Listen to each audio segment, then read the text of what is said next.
Hali ya yote namshukuru Mwenyezi Mungu kwa kutujalia uzima na afya na kuweza kutukutanisha tena siku ya leo hapa. Aidha nakushukuru sana wewe Baba Askofu kwa kanisa la KKKT kwa kunialika na kunishirikisha katika tukio hili lenye baraka linalolenga kubadilisha maisha ya watoto wenye uhitaji maalumu hapa nchini. Lakini leo pia nimshukuru Mungu kwamba ni siku njema, ni siku ya baraka. Ni siku ambayo Mungu ameibariki na mvua. Na wote tunajua mvua ni baraka. Kwa hiyo na ndio maana shughuli yetu imekwenda vizuri sana hapa. Kwa viongozi na wageni wenzangu walikwa, nashukuru pia kwa kutambua umuhimu wa tukio hili na kuungana nasi katika harambee hii. Asanteni sana. Nimefurahi kuona watu wangu wa serikali, wabunge wako hapa pamoja nami. Nashukuru sana. Kwa namna kipekee nishukuru vikundi vya kwaya kwa ujumbe mahsusi wa shughuli yetu ya leo. Lakini washukuru walimu pia wa kile kituo kuwafundisha watoto wale na wakaweza kuimba bila kukosea. Na washukuru na kuwapongeza sana. Mhashamu Baba Askofu, ninatambua kuwa mbali na kuihubiri Injili ya Bwana au Bwana Yesu Kristo, kanisa la KKKT limekuwa na dhima kubwa katika kutoa huduma za jamii, hususan afya na elimu. Na katika hili, kanisa limechangia sana kwenye jitihada za serikali za kuboresha maisha ya watu wetu. Shughuli ya leo ni kielelezo kingine muhimu cha nafasi ya kanisa katika kuyagusa maisha ya watoto wenye mahitaji maalum. Kwa kweli, hili ni jambo lenye baraka kubwa, na hii ndiyo maana ya pendo la Kristo. Na kama anavyoandika Mtume Paulo kwa Wagalatia sura ya 6 mstari wa 9 hadi wa 10, na hapa na nukuu, na nimeona nukuu hii iko kwenye kuta maeneo mbalimbali. Inasema tena, tusichoke katika kutenda mema, maana tutavuna kwa wakati wake, tusipozimia roho. Kwa hiyo kadri tupatavyo nafasi ya kuwatendea watu wote wema, na hasa jamaa ya waaminio. Mwisho wa kunukuu. Ndio maana Baba Askofu uliponijulisha kuhusu shughuli hii, pamoja na ratiba yangu kuwa ngumu sana, nikasema sina budi kuja mwenyewe ili nishiriki baraka hizi.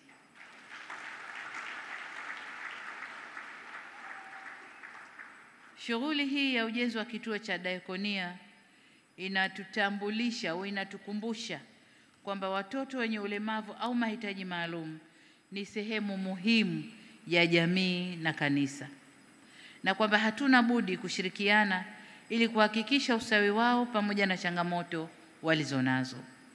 Hivyo niwapongeze sana kamati ya maandalizi kwa kazi nzuri iliyofanyika hadi sasa. Niseme kuwa binafsi nimeguswa sana na nia na malengo ya kanisa katika jambo hili, kwa kuwa pia ni moja ya masuala ambayo serikali ninayoiongoza imeendelea kuyapa kipaumbele cha kipekee. Sambamba na hilo, nasimama mbele yenu kama mama ambaye ninabeba dhamana kubwa ya malezi ya watoto wa taifa hili, sio tu wenye mahitaji maalum, bali watoto wote katika nchi yetu. Nimekuwa nikifuatilia kipindi maarufu cha TBC kinachoitwa Wape Nafasi, na taswira ninayoisoma kwenye kipindi kile ni kwamba mtoto akiwa hana changamoto anakuwa ni wa baba na wa mama, wote wazazi wawili wanakuwa ni mtoto wao. Lakini mtoto akiwa na changamoto anabaki kuwa mtoto wa mama peke yake. Kiangalia kipindi kile, wengi wanaohojiwa wenye watoto wenye changamoto ni kina mama. Kama ni kubeba, kama ni kuburuza, kama ni kina mama. Ukimuuliza baba yuko wapi, alipomwona mtoto hali hii baba kaondoka, au hivyo. Kwa hiyo ndio taswira inayojitokeza, na sisi kama kina mama hatuna budi kusimamia jambo hili. Kwa hiyo ninasimama nikiwa naelewa fika jukumu hili kubwa ambalo wanalibeba kina mama wenye watoto wenye changamoto mbalimbali katika jamii yetu.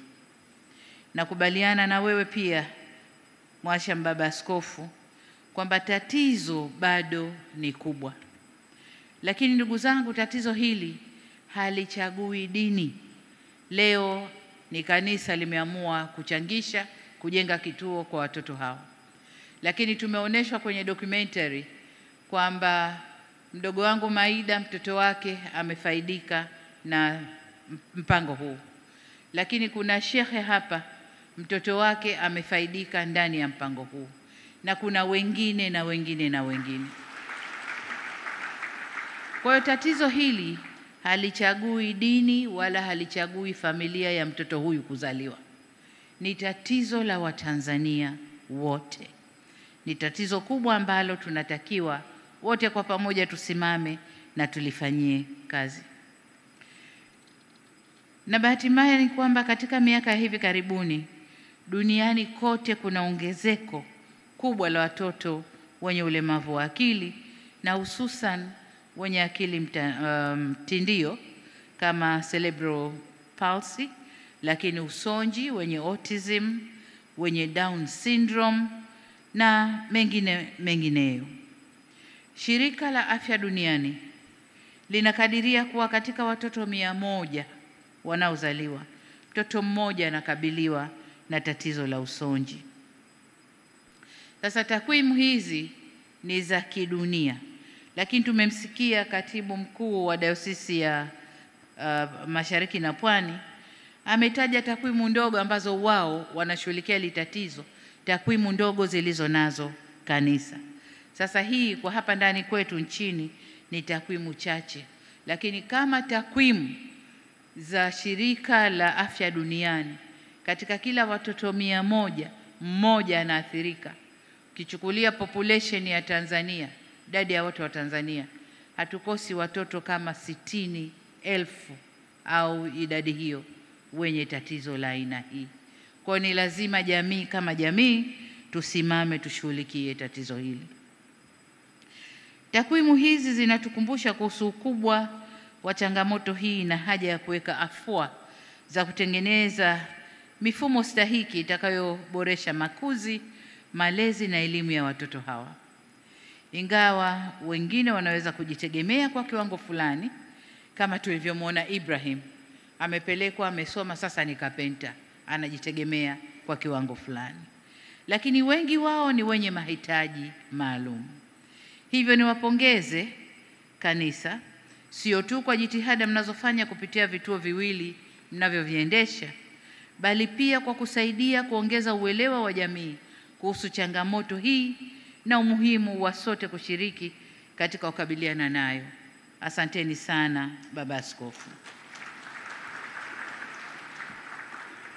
Mhashamu Baba Askofu, wageni waalikwa, mabibi na mabwana, serikali kwa muda mrefu imekuwa ikifanya kazi kwa karibu na taasisi mbalimbali zikiwemo taasisi za kidini katika kujenga mazingira shirikishi ya malezi na elimu ya watoto wenye mahitaji maalum.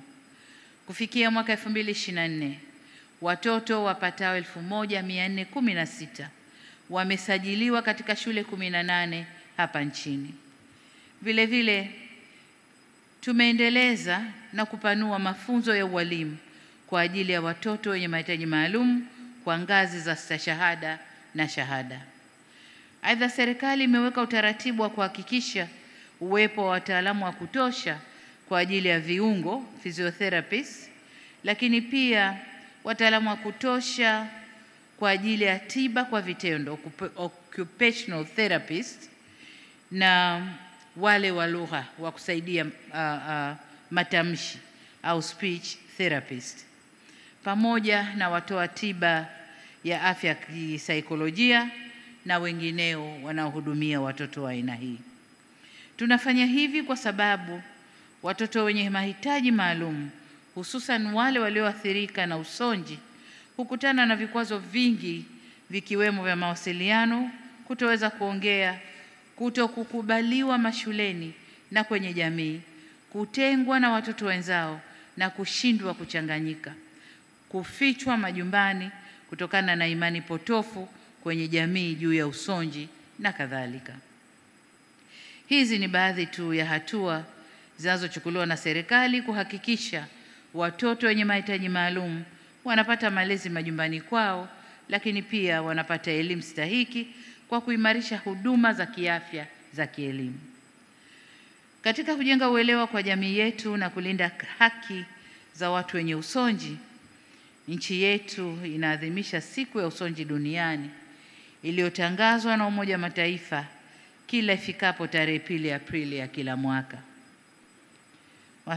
Mwashamba Baba Askofu, nimependa sana mstari uliousoma unaosema amin, amin, nawaambia, kadri mlivyowatendea mmojawapo wa hao ndugu zangu walio wadogo, mlinitendea mimi.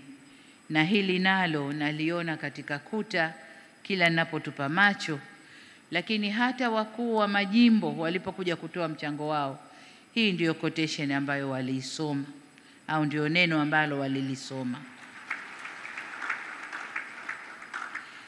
Sasa ujumbe huu ndio uliobeba dhima nzima ya harambee hii, kwa sote, kwamba sote tunawiwa kushiriki katika kuwajali watu wenye mahitaji maalum, lakini pia wenye mahitaji ya kawaida katika jamii yetu.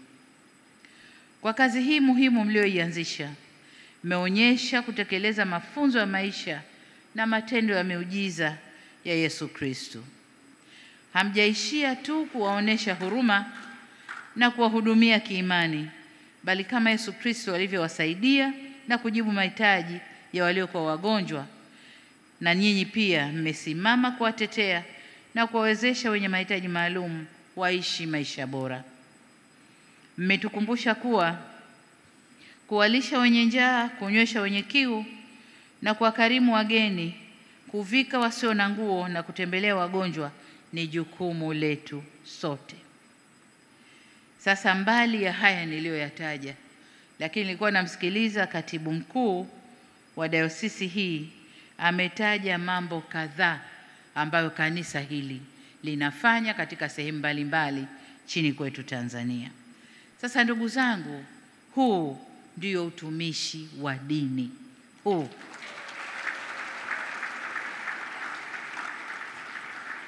na kazi hii mnayoifanya inapeleka ujumbe kwa wale waliojionyesha kama watumishi wa dini, lakini kwa kweli ni watumishi wa ushetani au mambo mengine. Kwa hiyo huu ni ujumbe muhimu kwao. Utumishi wa dini ndio huu, kuwajali wenye mahitaji, kufanya mambo mbalimbali yanayowagusa jamii, kuisaidia jamii na kujenga jamii iliyo bora yenye maadili na elimu. Huu ndio utumishi wa dini. Hivyo napenda kuwashukuru na kuwapongeza kwa jitihada za uchangishaji ambazo tayari zimewawezesha kukusanya kiasi fulani cha pesa. Si haba, Baba Askofu, kwa sababu umetuambia hapa kabla kuingia kwenye ukumbi tayari kwa kuna bilioni 3.5 ziko benki zishakusanya, lakini wakuu wa majimbo hapa wametugaia bilioni 2.7, 5.7. Harambee iliyopita hapa waliosimama imeleta kama bilioni 1, nilikuwa napiga mahesabu, bilioni 1 na mamia kidogo. Kwa hiyo ni bilioni 6, na hapo bado karatasi zilizopita kule hazijasomwa, na tukisoma zile karatasi tayari zimetusogeza. Lakini hizi ni kwa ajili ya kusimamisha jengo tu. Baada ya kusimamisha jengo, kuna huduma, kuna mahitaji mengine ili kufanya kituo hiki kiweze kufanya kazi. Kwa hiyo kama alivyosema Baba Askofu, bado kazi ni kubwa na bado michango inahitajika. Sasa kwa upande wetu serikali, tutashirikiana na kanisa katika kukamilisha mradi huu, kwa kuwa nanyi bega kwa bega katika ujenzi na uendeshaji wa kituo hiki.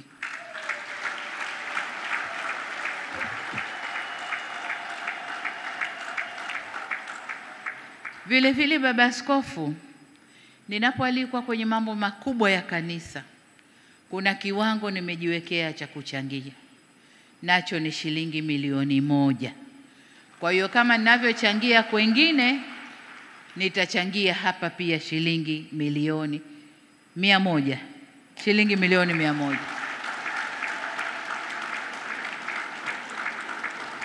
Nilisema milioni 1, ukumbi wote umezizima.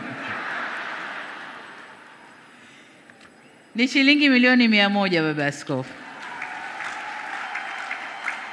Hicho ndio kiwango nilichojipangia. Lakini leo kwa maajabu makubwa, niwashukuru sana washauri wangu. Na nadhani jumla ya washauri 6 au 7 hivi ndani ya ofisi yangu, kwamba na wenyewe wamejikusanya, wanakuja na milioni 100. Hii ilikuwa ni surprise kwangu, na washukuru sana. Lakini Baba Askofu, watoto hawa ulisema wana matumaini makubwa kutoka kwa bibi. Sasa nikivaa kofia ya bibi, nitawachangia wajukuu zangu milioni 50 kama bibi. Kwa hiyo ukipiga jumla kutoka ofisi ya mama huku, kama 250 hivi si haba. 250 milioni si haba. Lakini kama nilivyosema, ni washukuru wale wote ambao tayari wameshachangia. Kuna msemo unasema kwamba kutoa ni moyo, usambe ni utajiri. Kutoa ni moyo na sio utajiri. Usiseme huyu tajiri ndio maana anachangia. Hapana, ni moyo tu. Tumesikia hapa michango ya 100,000, michango ya 500,000, michango ya milioni. Ni moyo ulicho nacho, toa. Uwe na wewe ni sehemu ya sadaka hii.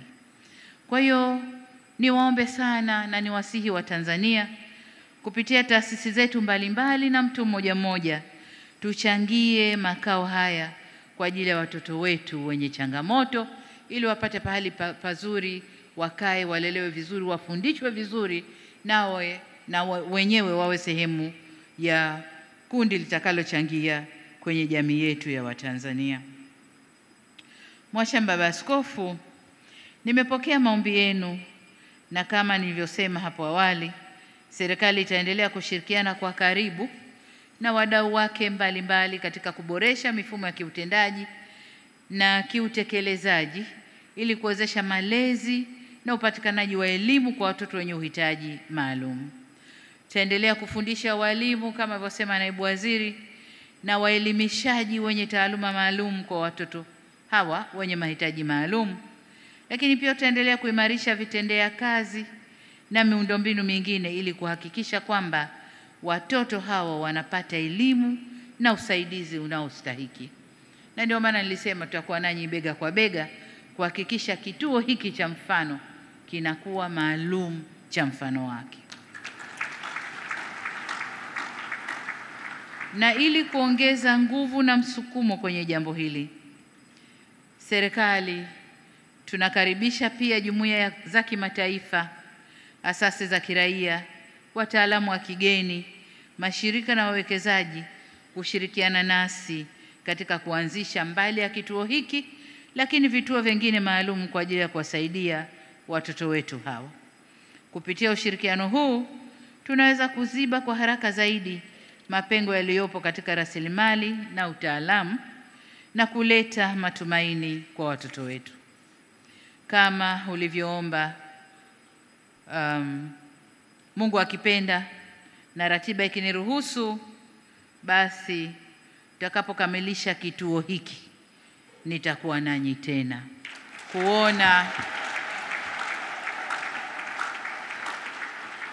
kuona hii kazi tulioifanya imezaa matunda gani. Mwashamba Baba Askofu, mabibi na mabwana, nirudie kulipongeza sana kanisa kwa kazi kubwa mnayoendelea kuifanya katika kuleta maendeleo na kudumisha amani na umoja katika taifa letu. Niwasihi muendelee kushirikiana na serikali katika kujenga mustakabali na ustawi wa watoto wetu na jamii ya Kitanzania na kusimamia maadili mema. Kipekee kabisa niishukuru familia ya Lupembe, na washukuru sana kwa mchango mkubwa mlioutoa wa kutoa eneo la kujengwa kituo hiki. Hii ni sadaka kubwa, asanteni sana. Shukrani za dhati kwa kanisa kwa kuwa mmeahidi kuendelea kuliombea taifa, hasa mwaka huu wa uchaguzi. Niwaombe tuendelee kuihubiri na kuiomba amani kwa ajili ya nchi yetu. Na kwa haya machache, Mheshimiwa Baba Askofu, kwa niaba ya serikali ya Jamhuri ya Muungano wa Tanzania, ninawapongeza tena kanisa la KKKT kwa jambo hili kubwa mlilolifanya. Asanteni sana, na kama nilivyosema, serikali itawaunga mkono hadi tuone limetimia. Asanteni sana kwa kunisikiliza.